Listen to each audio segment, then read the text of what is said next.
Welcome to Darker Days Radio, and this is a new series, start of a new series of mini-series, I guess. These are Darker Days deep dives, where we'll be looking at a particular game.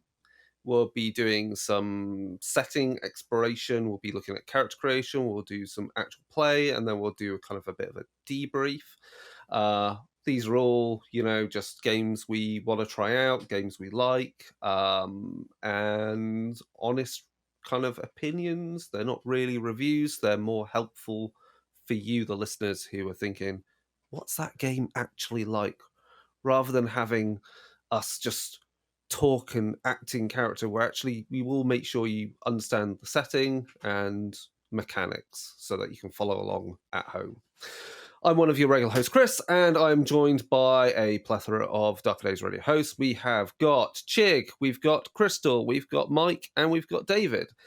And briefly, as a quick introduction, this is the first part of a three-parter. It should be a three-parter for Imperium Maledictum, which is a Warhammer 40,000 RPG by Cubicle 7. It is a sibling to Wrath and Glory. You can always go to our YouTubes and look at our videos for Wrath and Glory.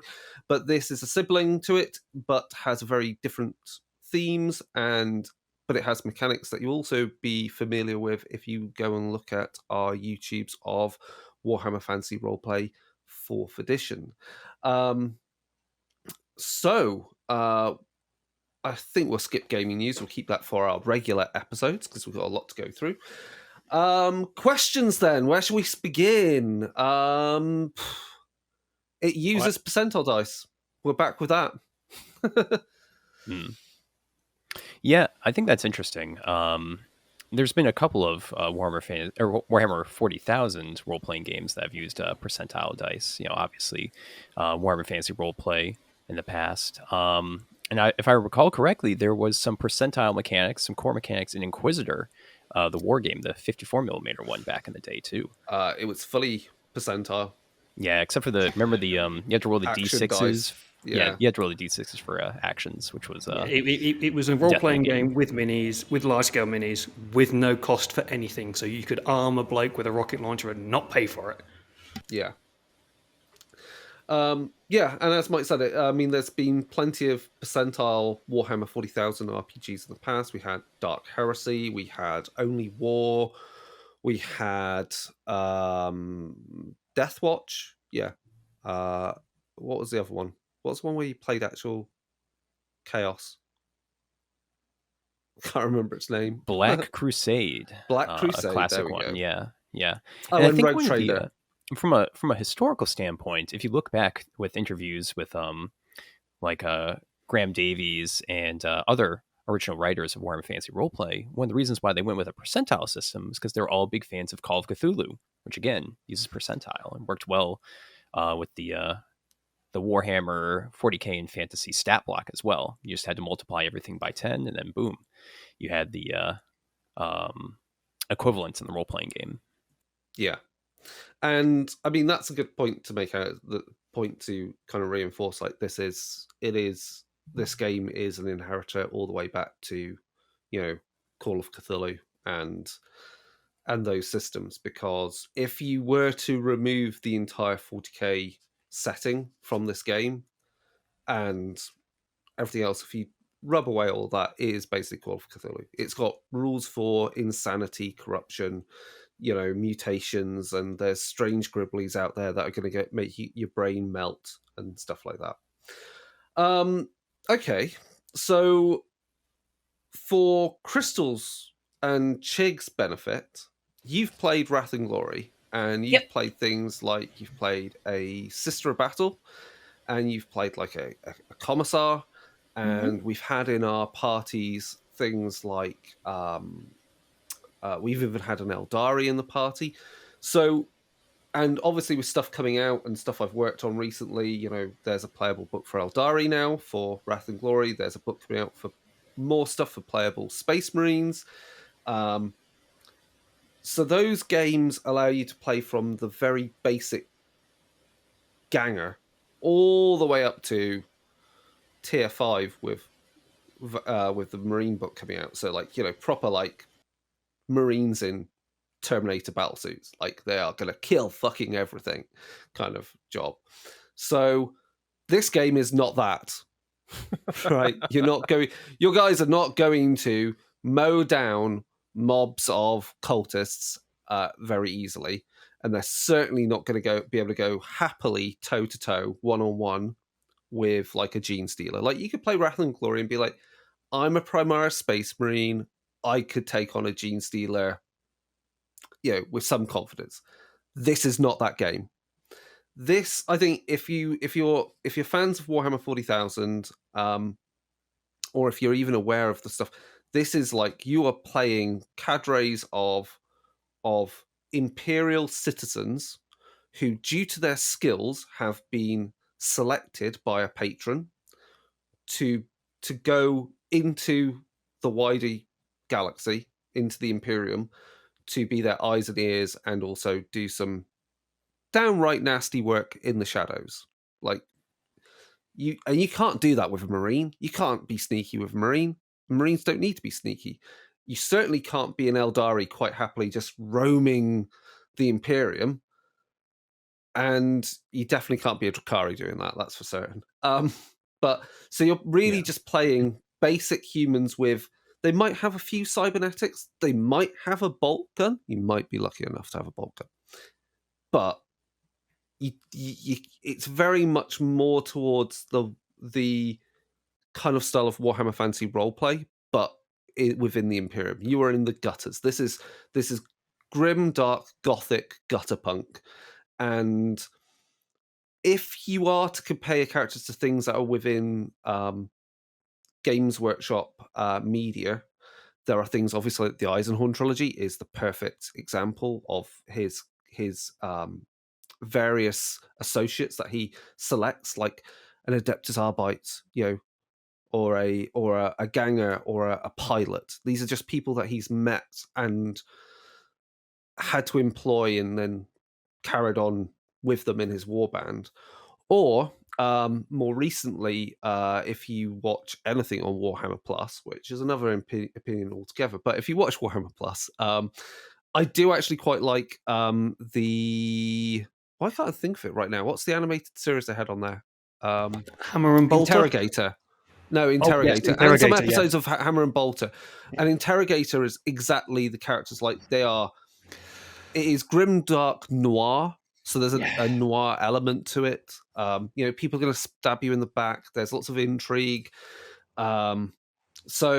And you can happily, depending upon the cadre you're part of, you can happily interact with people from the hives in the manufactorums, through the Imperial Navy, parts of the Adeptus Mechanicus, and then up to nobility. But obviously, to interact with all these people really depends upon who your character is, who their patron is, and how they've built up their reputation and how fucking sneaky they are as well. Because, you can pull rank on people, but it will cost you. And certain alliances you'll have will mean you have problems with other groups. So that's kind of the view of it. So how does that make you feel at this juncture? I mean, I'm okay with playing a random schmo of the Empire. Yeah, I'll give it a shot. I kind of like the concept of like you are just kind of thrown into things with whatever you have, and there are bigger things that are happening than you, and basically you just need to survive. Yeah. And that's a good thing. Like you say, there are bigger things going on because you are, I would say 90% of the time, your characters will never be on the front lines of the Imperium. You will never see, I think a game, you'd be quite happily playing a campaign of Imperium Maledictum. You will never see an orc. You will mostly never see an Eldari. Your characters may even think they're mythological boogeymen made up by the Imperium to keep the population in line. I think one of the key things which for the Imperium Maledictum human, you probably don't even know what chaos is. You're not taught about Xenos, you're not taught about Chaos, you're just taught about the God Emperor is good, and that is it. Everything else is wrong. So you even going off-world for you will be a novelty or something you would never even have dreamed of. Yeah, absolutely. And I think playing off of that, David's definitely right in that when the core themes of this totalitarian setting that you're going to be playing in is ignorance. You don't understand the universe around you. You don't even understand how your own system and government really works. There'll just be these black ships that come to your planet one day, and they'll just round up, thousands of individuals and then vanish. And it will just be something that falls into myth. You might learn a little bit from your patrons, and perhaps you'll be an Imperial Navy individual who's seen a few planets or something like that. There's many really dark but interesting things, and it can be, I think, a very interesting way to, through this, this corrupt totalitarian society 40,000 years in the future, be a lens with which to view aspects of our own world and society and the darkest parts of humanity. Okay. At which point that leads us into kind of like the factions. So part of and we'll go I think we're going to be doing some of our couch creation today, but we'll be making one particular character, which is the Patron. So and this kind of like I feel builds off what we've seen in previous Cubicle 7 games. So mainly from Wrath and Glory and Age of Sigmar Soulbound, where they're like, well, who does your party work for? This takes those ideas and then, rather than having some named ones that you can work for, gives you a framework for generating one. So you can, as a group, pick and choose things, or in the truest way of Warhammer Fantasy Roleplay, and thus Imperium Maledictum, you randomize, because randomization is where the fun is in this setting. So, as a brief overview, we've got a few factions we can pick from, and we can answer some questions as we go through those. So, we've got a table here to roll on to pick the Patron's faction. There is the Adeptus Administratum. There is the Adeptus Astra Telepathica. There is the Adeptus Mechanicus. There is the Adeptus Ministorum, the Astra Militarum, I would call it the Navis Imperialis, but it's the Imperial Fleet. There is the Inquisition. There are Rogue Trader Dynasties, and there is Infractionists. So, any questions about any of these? Or anything you go, I really hope we roll this. I really want that.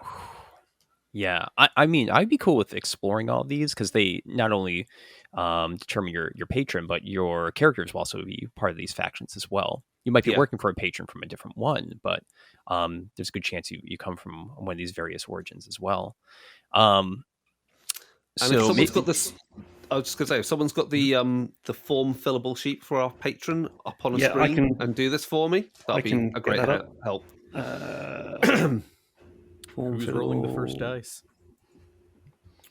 I mean, I can tell you that I'm very excited about the Imperial Navy because I started building an Imperial Navy force for 40k. So that would be pretty cool. You got really excited when you saw the Solar Auxilia turn up for Heresy. I did, yeah. You just want to wear a spacesuit, don't you? You just want to wear a void breaching spacesuit, or you want to be like Captain. Well, you want to be like, I don't know, maybe one of. If you're lucky, are you part of the bridge crew? Like, think Star Trek, but like worse. Think Star Wars, but worse. It's probably more Battlestar Galactica. I'm probably gonna be the alcoholic. Colonel Saul tie. Oh yeah. Drinking except plenty I've of got except one eye's missing. Well, he loses an eye at some point, so it's just replaced by some bionic thing. Got some tubes. Okay, floating around. So that's what you're excited for. We'll see. Yeah. Chick, anything that looks exciting there, or you want to know more about? I would like to know more about the telepath guys, because from what I've gleaned over the years from you guys about Warhammer 40k is they're not really a good group, or they're a group made of not really great people, or something along those lines. But that's just the whole setting, though, isn't it? But But especially the guys who can open doors to hell with their brain, they seem like especially not yeah. the good guys.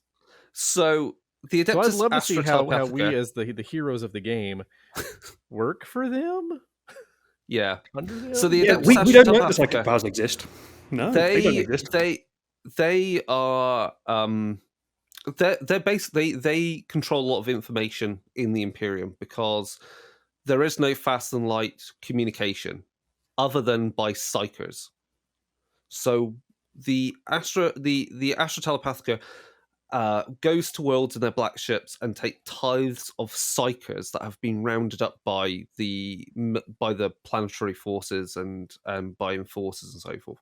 Mhm. Some of these psychers are shipped off back to Earth, back to Terra, to be soul bonded to the God Emperor and essentially sacrificed to power the Astronomicon, which is basically a big telepathic waypoint that can be seen in the warp when you're traveling through space.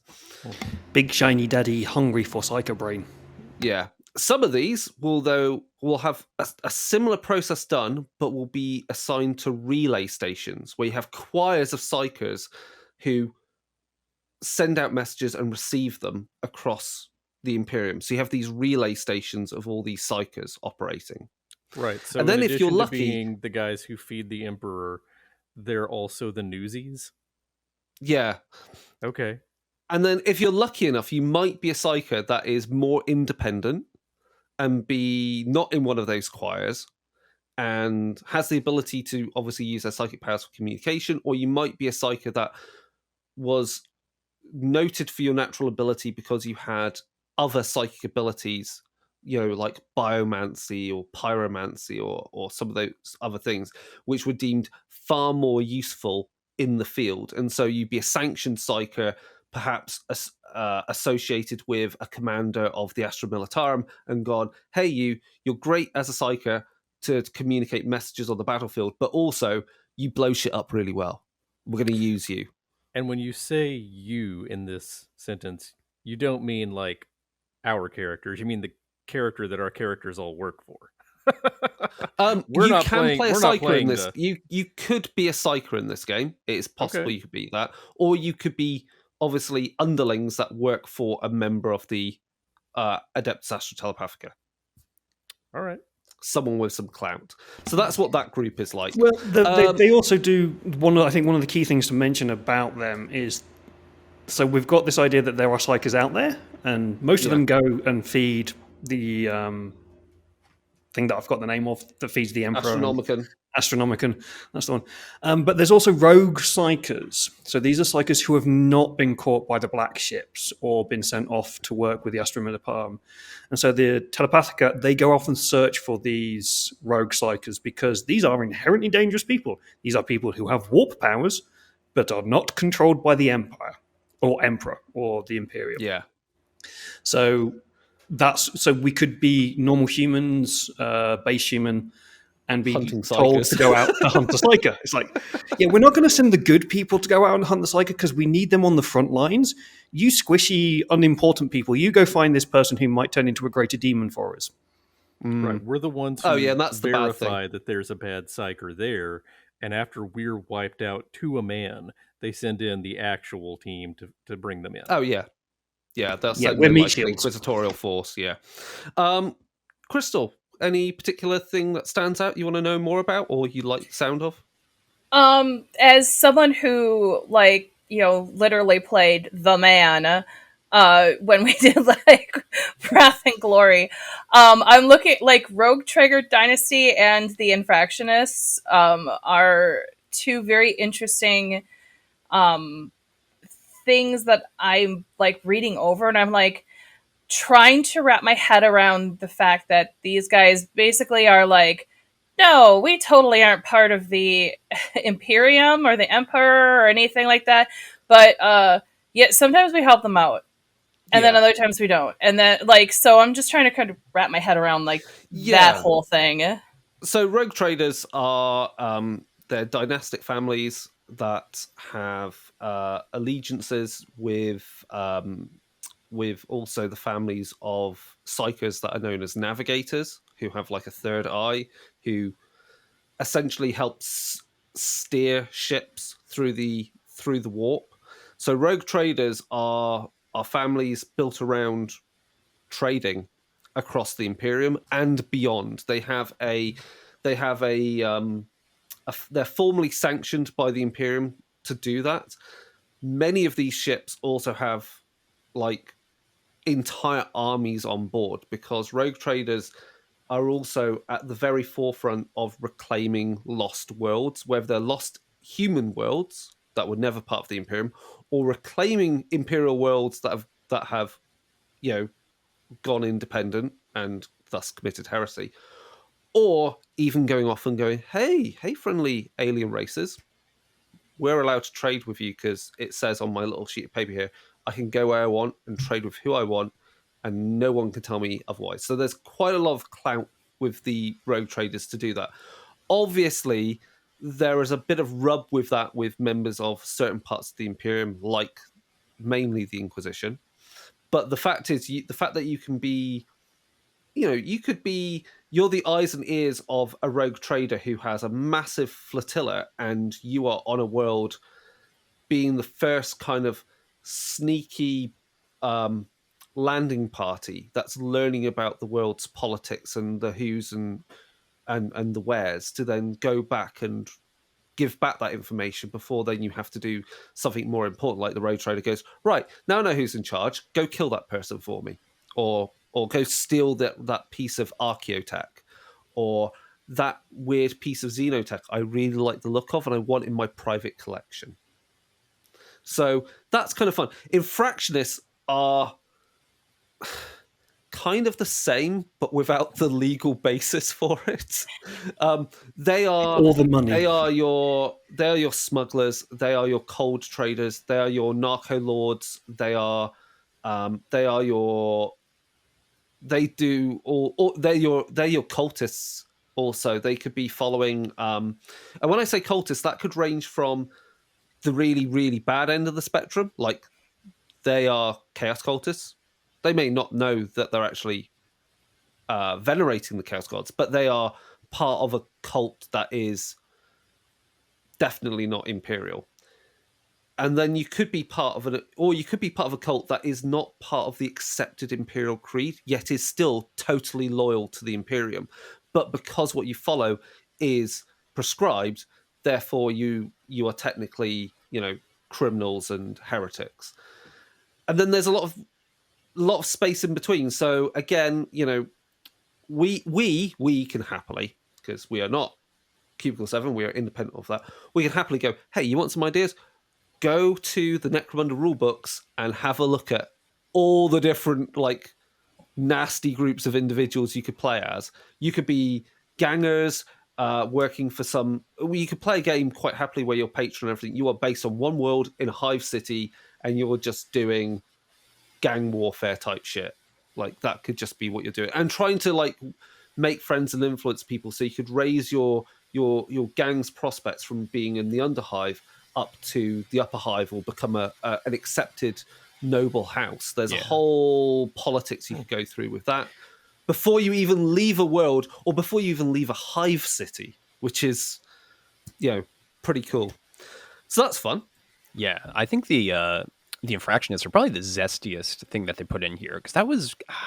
it definitely wasn't in base Dark Heresy before. No. And certainly there's always been desperados and other things that are mentioned in some of these 40k role-playing games, but I think this really opens up some great, really interesting options, so that you can play anything from gangers that you mentioned to even something like the Firefly crew.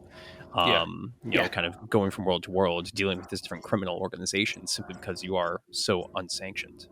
It brings in something that is not really talked about quite much, other than kind of the Necromunda gang kind of thing. It brings in criminal enterprises. It brings in criminal empires. This is not something you see in most 40k lore. It's all the big, high stuff. Yeah. Some of the books you get, the Warhammer Crime series, get into this a bit more. So... it's definitely there. So shall we roll a D100 then and find out? Someone roll dice. Absolutely. Write it down for us. All right. Who's doing it? Is it Chig or is it Crystal? Crystal, you get the first roll. All right.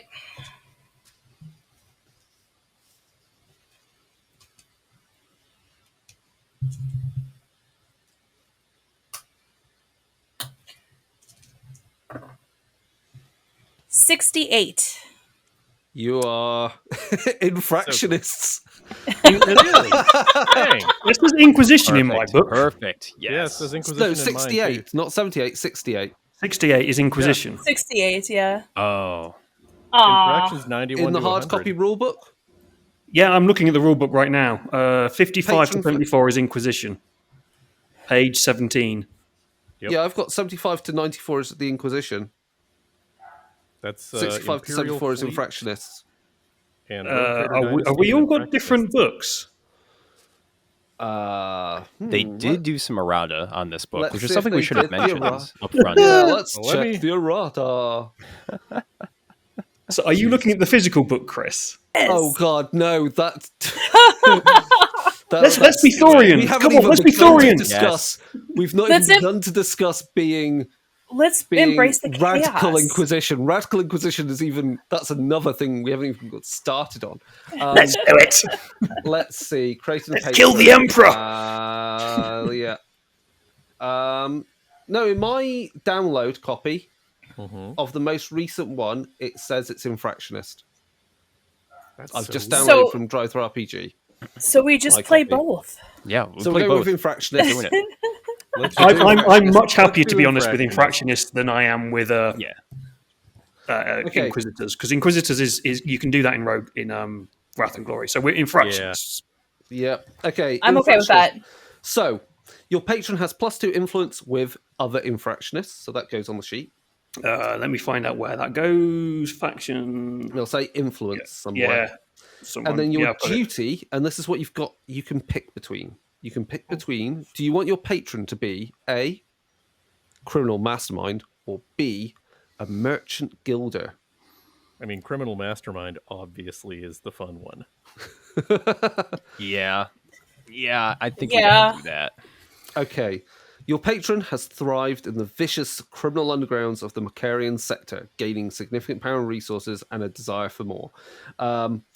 Their duty boon is plausible deniability, which means the patron counts amongst their servants some few who are willing to break the Lex Imperialis, so that's the imperial law, and face the consequences on their behalf. Once per mission, you can request that your patron send some of their plausible deniability connections to commit a crime of your choosing, such as starting a riot or distract corrupt Vigilites. So Vigilites are enforcers. They're like the police. I say police. That they don't really do much. They do law keeping, but they don't really. Yeah, you like, said police. stop crimes on your behalf. They stop crimes against the state.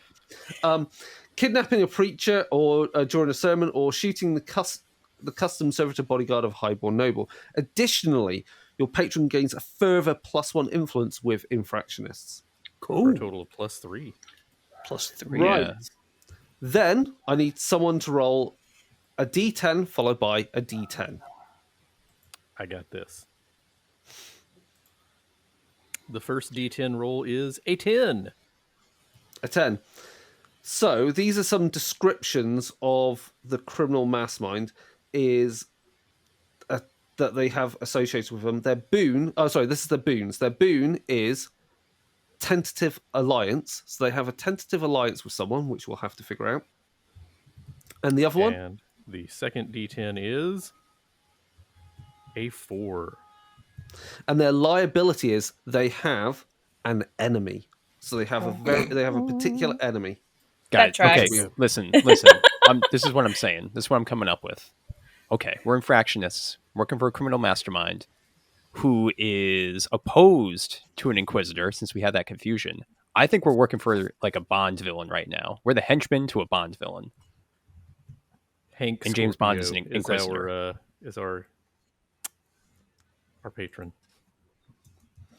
Do you know what would work well with that Bond villain? You want to go with taking an idea from Necromunda. Do you want a fallen noble? So someone's noble house that is no longer recognized. They're trying to reestablish it.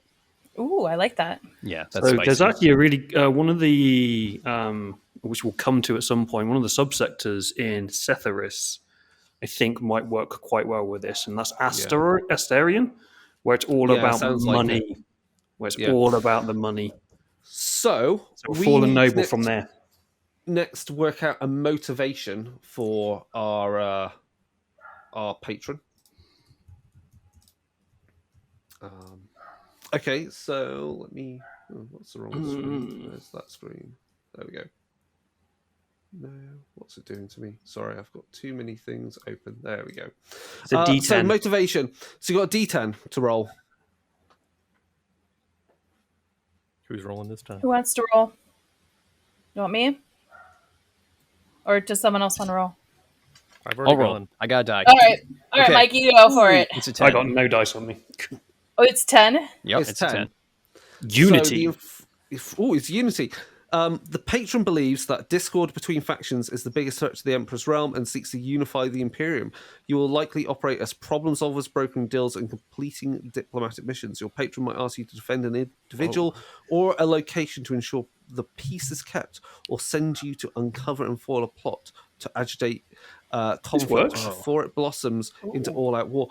That's really weird. So Fallen Noble, interesting. They've fallen because they've disagreed with the current governance and how it's actually failing the Emperor.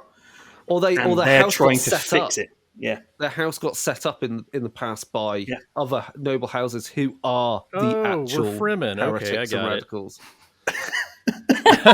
You're the A team. You're the A team, right? Isn't that what we normally play? Like, who's MacGyver? Who's playing MacGyver this time? Right. Okay. The next bit is the demeanor of the patron. So roll D10. I got a 10. Inscrutable. Your patron conceals their personality behind a veneer of stoic professionalism or smooth geniality. Okay. Interesting. How do we spell this? Inscrutable. I think that also going with the theme and taking some ideas from Necromunda, I can imagine them wearing a almost Venetian mask, like that you can't even read their emotions at all. So they've totally cloaked themselves in secrecy. Like, let's amp that up though. He's replaced his face with a Venetian mask so that he cannot reveal emotions. oh, that's just fucked. That's up, 40K. Yeah, that is 40K. oof. Excellent. By default, your patron will pay you the standard payment grade at the end of every few days. That means you will receive 100 solars. This may vary depending upon some other boons and liabilities. So let's have a look at those boons and liabilities that have turned up so far. So for our rogue, for our infractionist, We had plausible deniability. that was a duty boon. The other boon was tentative alliance. Yep. Let's have a look at that. Tentative alliance. Your patron is a political mastermind, adroit at forming short treaties with other factions, imperial otherwise. Before each mission, you can choose a faction you are aware of. Your patron has +1 influence with that faction until the end of the mission. So you can go into the mission and go, your patron could be like, I've gained the favor with the Adeptus Mechanicus. This should ease your, ease issues with them on your next mission. Or it could be, the Imperial Navy and has gained you passage on one of their transport vessels, stuff like that. Okay. So that's pretty cool. This dude is awesome. It's turning out bloody awesome. Don't look at enemy. Enemy -2 patron influence. Your patron has made an enemy of another high-ranking member of a faction. The rival may interfere with your missions, hire their own agents to accomplish the same goals before you can try, or even try to bribe or coerce you into their employment. Additionally, your patron's enemy has enough sway to ensure your patron has -2 influence with the enemy's faction. What faction would be good as an enemy faction, then? Inquisition. Right. It's got to be. Yeah. So that's definitely going to have to be Ordo Hereticus. Yeah. Because Quite possibly. it wouldn't be... Yeah. Malleus doesn't make sense, neither does Yeah. Xenos. So it's going to be an Ordo Hereticus Inquisitor. So we is don't out- really know this. We're trying to Yeah. fix the Empire. We're trying to fix Yeah. the Imperium, so therefore it's Hereticus. Right. It makes Yep. perfect sense. Yep. Well, that was a fun start. So influence obviously grants bonus success levels on things, on actions that may involve where that influence is useful. And that's the patron sorted out. If I look at the sheet correctly, boons, liabilities, demeanor, motivation, duty, pay grade, faction, patron name, influence. There's also contacts and intel which you can add in. That's as you develop further influence and contacts of your own. But that's basically that part of character creation done. So, any other points anyone wishes to raise about that currently? What's the patron's name? Yeah. Yeah, Should you figure need a that out. patron's name. I'm going to leave these questions up to you. You can just fill them in. Pick the gender. I say gender. I mean, we're wearing a mask. Gender is quite fluid in the Imperium, really. Yeah. I'm feeling a very stern name, like Archon or something. Oh well, that's a See, good. I was thinking that's- the that's a- exact opposite direction. I was thinking of something like Aurora or Yeah. You know what? I kind of like an Aurora. I think Well- that's kind of zesty right there. If you give me a moment, I can bring out this from the GM screen. So Ooh. this is the extra pack. I think it has some. Does it have a name table on here? I think it does somewhere. Yeah, I'm sure Okay, someone as we've well. got has made we've got a table for noble titles. A title would be good, so somebody rather Let's Aurora. roll three separate D10s. one for each of us. Yeah, All right. No got a dice, five. someone Okay. roll. a 5. So they are Lord. So Or that's lady. made that choice on. Is how lady a they separate identify. title? Lady is a separate one on here. Okay. Yeah, but I mean, you can have a Lord lady that's a lady. lord Yeah. in this setting. That's Yeah. totally Rank. fine. What's the rank? 10. So it's Lord Prefectus, and the other D10 A 9. of Subsector Alpha. So that's their previous Lord Prefectus of Subsector Alpha of, and we'll figure out which world. Wow. We need to figure out some names. Do we have a table? I'm sure there was a table of names in the core book. I'm sure someone as well has made a 40k name generator. There's there is, hundreds yeah. out there. There's hundreds There's of them out there. definitely a name table in here which we'll use. Yeah, there we go. Let's use a D100 on the High Gothic table.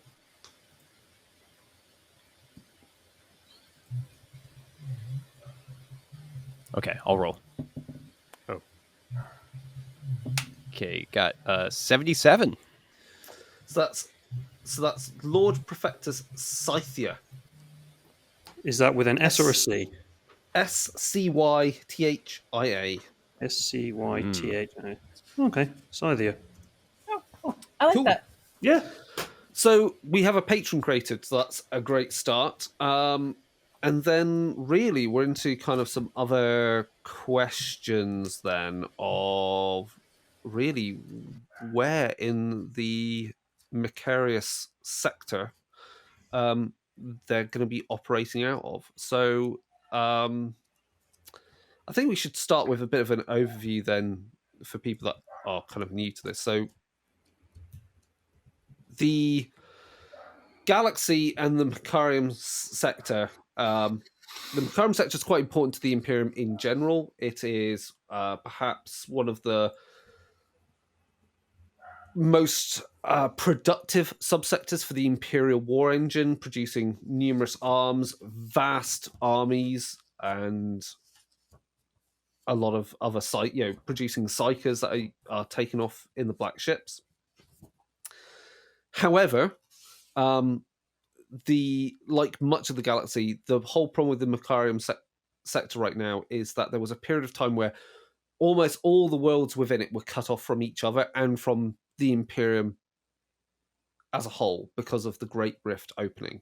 So if you've watched everything about Wrath and Glory, you know that the Gilead sector sits pretty much within a pocket of the Great Rift and is on the very front lines of that, whereas the Macharium sector is far from that in the galactic west, and and Tails stretches off from pretty much from near where Earth is outwards, and is formed from numerous worlds, many thousands of worlds, thanks to a grand crusade led by Lord Solar Macharius back in 370 M41, so quite recent. And that area of space used to be made up of a former subsectors of the Imperium that had been lost over time and weren't sending back arms and munitions and armies back to the Imperium. So Lord Macharius rose through the ranks. He's part of nobility. And because of his influence and power, the High Lords of Terror were like, sure, okay, here's your armies, here are your fleets, go forth on a great crusade and bring back all of these worlds back into the Imperium. And that's pretty much what he did. And as a result, is essentially now considered a saint within the Imperium. However, just as he reached the end of his crusade, much to his chagrin, and then subsequently died, it all went to hell. So his generals below him, there are 7 of them, some of them were former warlords that he conquered, all started sniping at each other, and other generals and other commanders tried to take elements of the Macharium sector back as their own. And so what occurred was called the Macharium heresy, which then led to Marines being sent in to quell all these uprisings. So there's been a lot of war recently within the last 1,000 years in this entire stretch of space that numbers thousands of worlds. Some of these worlds, as part of the Macharium Crusade, were obliterated, so they had exterminatus done upon them. Other worlds were never reclaimed or only shortly claimed and lie at the very edge of space or within areas which are considered haunted or a home to human societies that are actually even more high-tech than the Imperium itself. So they are worlds that the Adeptus Mechanicus would want, or they're worlds that are still in the thrall of alien or demonic entities. So there's quite a lot going on. Chick has a question. Can our patron be like one of the Russian families that still tracks where they would be in the Russian noble hierarchy, except they're from a planet that was destroyed? Would that work in the lore? Could they be from a world that was destroyed? I think so. Even if they got their title back, their land is, space dust at this point. So it would really depend, I think, on why the planet was exterminatus, because a planet that is destroyed through exterminatus, if that's kind of the idea you want, where the Inquisitor just blowing their entire planet up, there's usually very good reasons why they've done that, and it's probably due to either corruption from the very, very bottom or corruption from the very, very top. But anybody from that planet or connections with that planet is never going to come back. So from the Inquisition side of things. I'm assuming that both sides in this giant war would have been able to destroy planets because it was a kind of a civil war, right? So if the during bad guy the heresy, faction, during the heresy, there would have been armies of Astra Militarum that would have fallen under certain generals who said, "No, we're succeeding from the Imperium." Yeah, there is there is one planet in the Sithrius or whatever it's called, the big system, the big subsector, which was actually Exterminatus. Nobody knows why. So what's it called? Belmshuda was Exterminatus. No reason was given. The only thinking is there's a possible research base hidden deep below the surface. So maybe our patron knows what that research base is. So to get his name back, he wants to prove to the Imperium that actually the research base was either good or bad or something as an idea. So Nothing that we as can also then characters need decide as know. to whether how that planet was Exterminatus. Was it virus bombed? Was it flame bombed? That is interesting. I'm Sorry, not sure didn't if mean to our interrupt. patrons' goals will be so scrutable as that, but Yeah. certainly that could be part of it. That's a really interesting thing in the setting, and that's what I think is so cool about Imperium Maledictum is that you really get into this sector, and it gives you some awesome things to explore, which are not usually there in the grander scheme of Warhammer 40,000. That's what makes this role-playing game so great.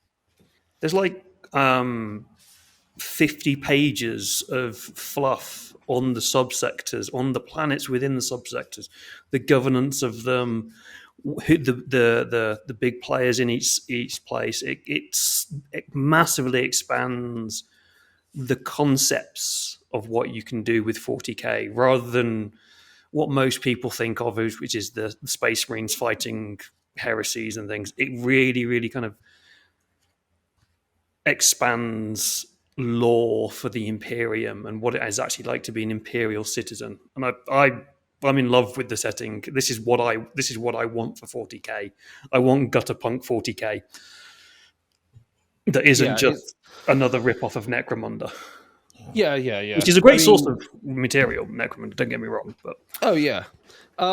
So if we have a look at there's the great thing about the way the book is laid out. Also, for each of the factions, there's chapters for each one that give you an overview of where in the sector they have some power, where their main for the infractionists, there's less of a singular bastion of power. There are multiple power centers, hubs of influence. There's also some whispers, so some some rumors that you can be aware of, and then he gives you an idea of how they operate in the Imperium sector. So just briefly, I'll give you a quick overview of the infractionists. The infractionists obviously live on the periphery of society. Infractionists escape from this oppression in exchange for any future they might have had with Imperial society, turning to petty crimes like smuggling, theft, forgery, etc. Others go into organised crime like grand larceny, chemtrading, augmetic reclamation, wet work, and far worse.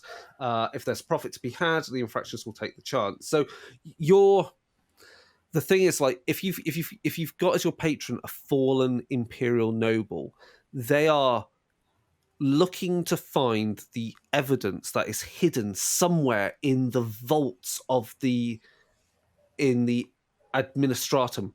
Somewhere hidden in there are secrets, things that have been lost on purpose, that have the evidence that their noble house has a legitimate claim on a hive, on a world, and that the true enemy that orchestrated their downfall is some other faction, some other noble house, or it may be a member of the Imperial fleet or of the Astra Militarum that had some designs on their world or on their influence, or could also be due to some radical inquisitor who, or it may not even be radical inquisitor, it could just be some inquisitor with aspirations who thought, how I can get ahead? They're heretics, and I'm going to pin it all on them just because it works. So that gives you an idea of who your patron could be, why they have to keep their identity a secret, but also how they can also use their links to create forged identities, forged information, so they can gain influence through other groups. So they may also masquerade as an imperial noble of another house, and because they might have enough links through marriages and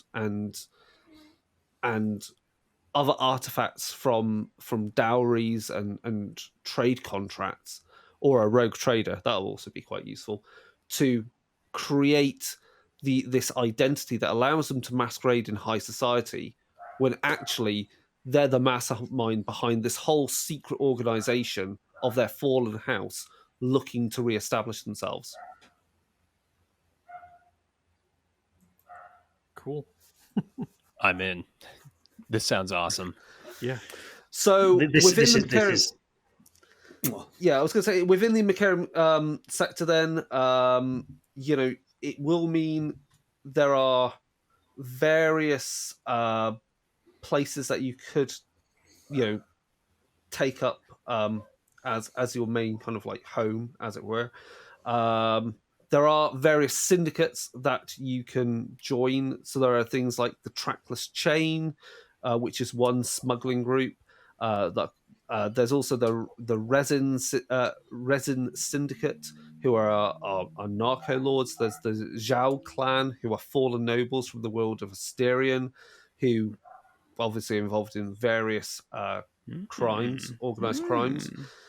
And there are some other whispers out there of other gang leaders and so forth. And then, of course, there is the entire threat of the Adeptus Arbites and their agents, who basically, the way to think of it is, if the Macharian vigilants are the local police enforcers on worlds, the Adeptus Arbites are the feds. They work cross-world, cross-sector, fighting against anything that breaks imperial law. And they're the ones you most probably would be most afraid of running into. They have robot dogs. Yeah. Yeah. So there are some factions. So do you think your patron is a member of a criminal cartel, or are they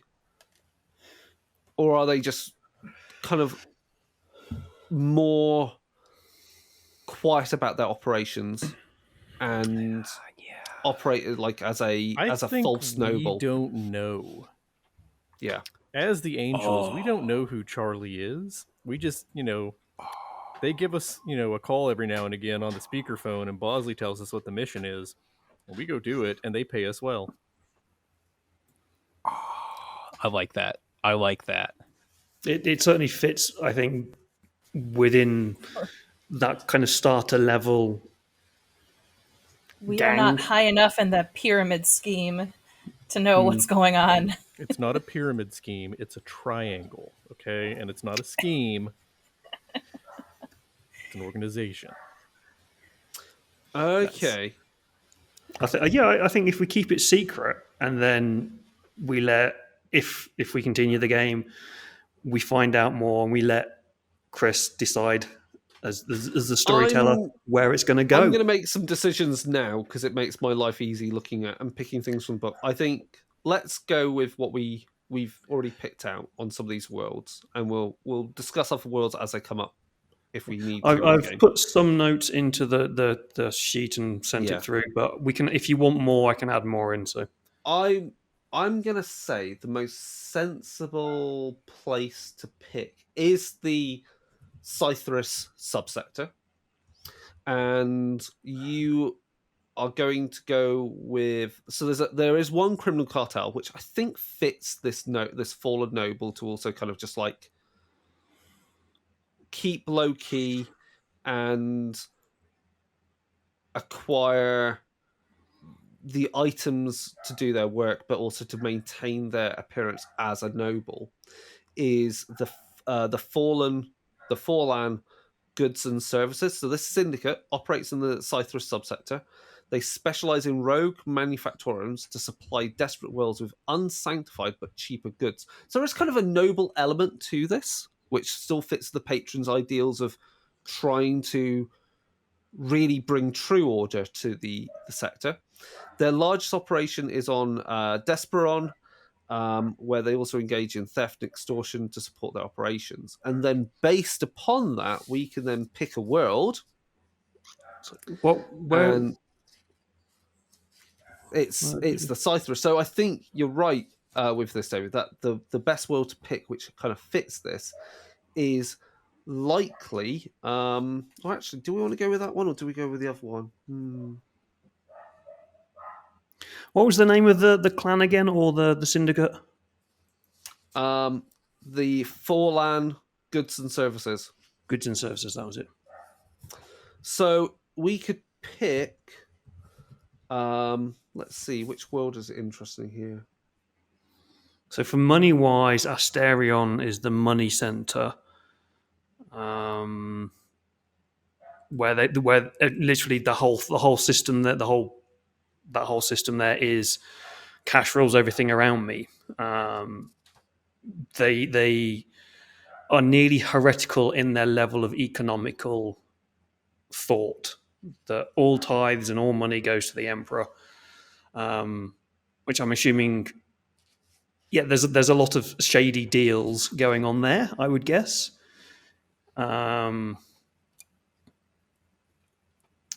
Persepolis is that would explain why we're working for a shady dealer. But that's all money. Persepolis is data mining. So if you've got any data information that you want, Persepolis, which is kind of like the main subsector planet of Scythius and quite important within the whole Macharian subsector. The only other one that I managed to read up on was Krultus, which is an agri-world, which had an uprising and then had a lot of problems with psychic awakenings and rogue psychers. Which I'm not sure fits with us, but could be quite fun to play with at other points. Yeah, but then there's about 7 million other planets. So there's so many worlds you can pick from. It's insane. There are like worlds which are just pure Admech Forge worlds. There are other worlds. There's like a gas giant. I'm not too sure. That means everyone is based on actually all the settlements are on orbital platforms, orbital docks or on the moons. There is there's a feral world called Elysia. There is Macaria. You could just go for Macaria. So I think there could be a question. We can ask a question to maybe Chig and Crystal on this one. Yeah. Is our home base on a populated planet, or are we trying to hide ourselves? Are we going out into the wilderness and hiding? So are we hiding in the clouds of a gas giant? Are we hiding in the jungles of a feral planet? Or are we hiding in the hives of a populated planet? Plain sight. We are in the depths of society. Okay, cool. So that rules out certain planets then. Just trying to level it down. I think then on that basis, hiding in plain sight and the fact that you've got this kind of Dr. No / kind of criminal mastermind going on, maybe it is Macaria. So Macaria is pretty much like one of the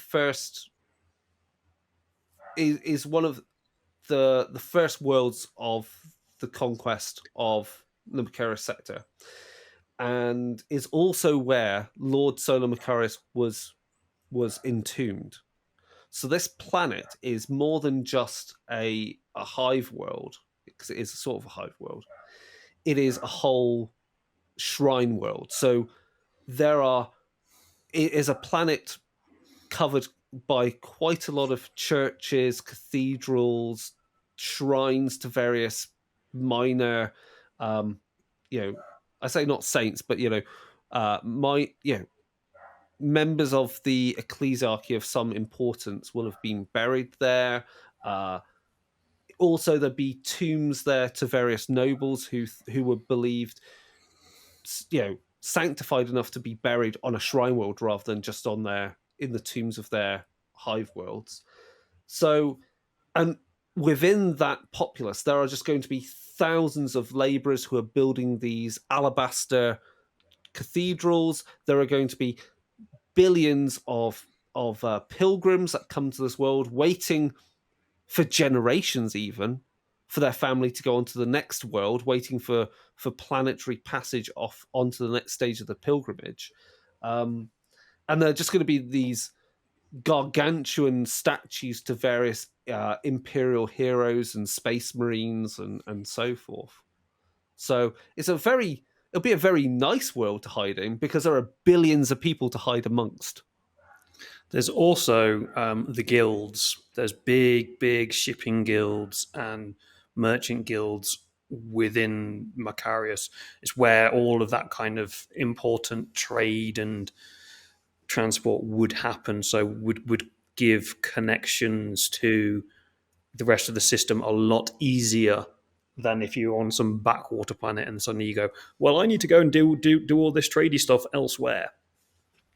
And would be easy for us to get off planet and do other things. So Sector Merchant Guilds, you've got the Edonian Combine, Carcass Fleets, and two other things, DeWanton Shipping. So there's different things that we can do with that from this one planet. Having kind of like a big planet like this makes certain things a bit easier.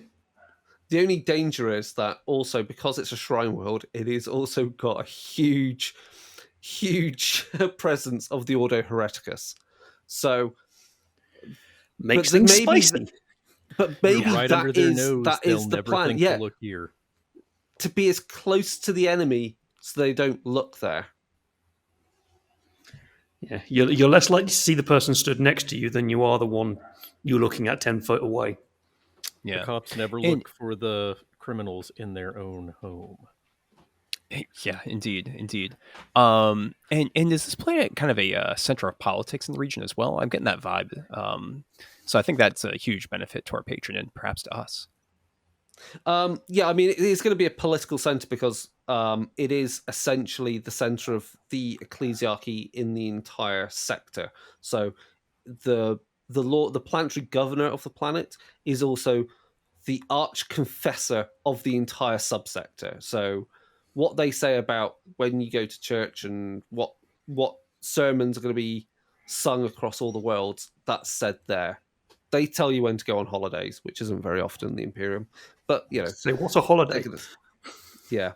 And it's also a good place to for some recruitment if you want some highly skilled people, because you have the Schola Progenia, which is where orphans of nobles and of commanders and so forth are sent to be trained to be commissars, to be trained to be, you know, fleet commanders. That's where, or, you know, if they don't make it, if they're not considered good enough for those ranks, they're generally going to end up within the Inquisition as like interrogators and savants and so forth, or or inquisitors themselves ultimately.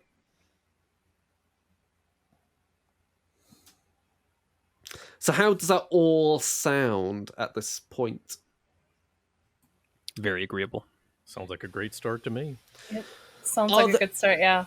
Any other questions that we should talk about with regard to the setting and things? Because we've got to think about, obviously there's an element of character creation we still have to do. But, I mean, we could begin that. I mean, I'm looking at the clock. We could start that. It's up to you. Certainly I have free time. I think we planned that to be different episodes. Maybe we can wrap this one up and then record a separate one for... So yeah, any other questions or anything else that you're interested in with regard to maybe the system or the setting? I think, I haven't read the entire book yet. I was mostly focused on character creation stuff. I think my basic question would be that are the Xenos even discussed in this book, or does it really just focus down on the Imperium and humanity in this section? I actually know this.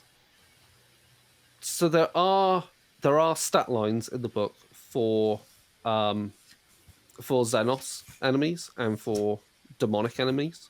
So you can face those, and within the recent time period of the Macharius Sector, there have been issues with Xenos enemies. So mainly, more recently, there was issues with the Drukhari, who tried to essentially cut off the sector from the Imperium by attacking the Astra Telepathica like relay stations.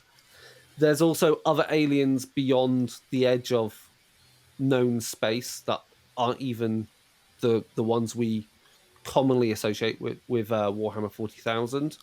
So there is discussion of them, and because of the war footing and the fact that the Macharius system sector is so highly militarized, its population is more aware of Xenos races than other worlds would be, other sectors would be, and other populations. Cool. Yeah, the bestiary is mostly human, and then you've got some heretics, 4 Xenos races, and then a load of demons, which could be fun to look at. But they tend to be the kind of higher level things you want to go and explore. Well, not explore, exterminate, hopefully. Explode. Yes, unfortunately, no. There is no stat line for the space mushrooms, so there's no orcs. But it does have space birds and space dinosaurs in the form of Kroot. Yeah. And lots of murdery elves, as we just said. Well, that's fun. But this at the moment, this book is this system is very much based on go play some gutter punk, noir, gothic, human tales based on the Imperium. And there's plenty of scope for that kind of intrigue and dealing with those sorts of conflicts, because the whole point is that because of the Great Rift opening and all the worlds temporarily being cut off from each other, I say temporarily, it was in about the span of about 5 or so years, worlds were cut off. So the astropaths were unable to communicate between worlds or even communicate beyond the sector. So in that time frame, again, you had a mini Macharium heresy where worlds started to go, why should we even send a tithe to Macharius? Why should we even send a tithe to Earth? Why should we raise armies? All those things. So, any further questions? Anything else? Nope. Yeah, just excited to come back and make some characters. Cool. Okay, Same. well, we're going to wrap it up there then, I think, for this episode. We've basically done a brief overview. There's too much setting information to get through for the Macharius sector compared to the Gilead sector. For Wrath and Glory, that's really easy. For this, it's like there's a massive amount, but that's because you have so many options with your patrons and your characters that you can pick where they come from and who they are and so forth. So we'll be getting into that in the next episode. And then after that, we'll get into the actual play. We'll be doing the intro scenario that is available for Wrath and Glory. And then, as I said, we'll do our kind of debrief on it. And that'll be the end of this series. And then we'll be moving on after that to our next game that we'll be looking at. So that's it for now. So if you've got any questions, any opinions, contact us at darkdaysradio@gmail.com. You can find us on Facebook, find us on other social media at Dark Days Radio, because we're on Instagram, YouTube, Threads, Blue Sky, etc. And obviously catch up with all of our previous episodes and insights on other games and interviews and everything else to do with freelance writing and Warhammer. So that's it, and goodbye for now.